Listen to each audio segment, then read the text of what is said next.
The University of Minnesota has a backlog of roughly $6 billion worth of infrastructure projects. About 9 of those projects requiring major funds are here on their campus in Duluth. And today, Northern News Now Sophia Lauber spoke to staff about UMD's needs and what it'll take to fund them.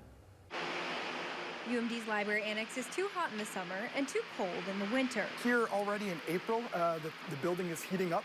The nearly 50-year-old HVAC system isn't good for people, but it's especially harmful to the library's archives, used by students and researchers from across the country. We have things from all over northeastern Minnesota that tell the history of this very special area, from shipping to logging to mining to materials that the tribes have trusted us with. To update the building, UMD needs the University of Minnesota to receive roughly $200 million from the state. The university has made a funding request every year for the last 10 and have received funds only 4 times. And so we're going back to the state and saying this is our biggest need. It's really, really important for the legislature to make this investment. Of the $200 million requested, about 18 would go to UMD, 12 of which would go to the library.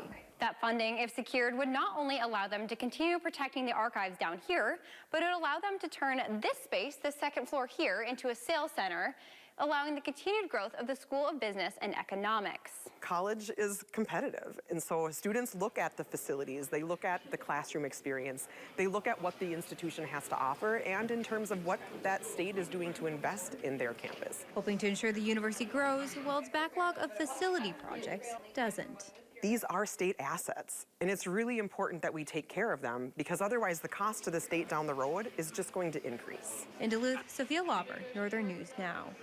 The university has made the request via capital investment specifically aimed at extending the life of existing higher education buildings. We'll see what happens in the final weeks of this legislative session.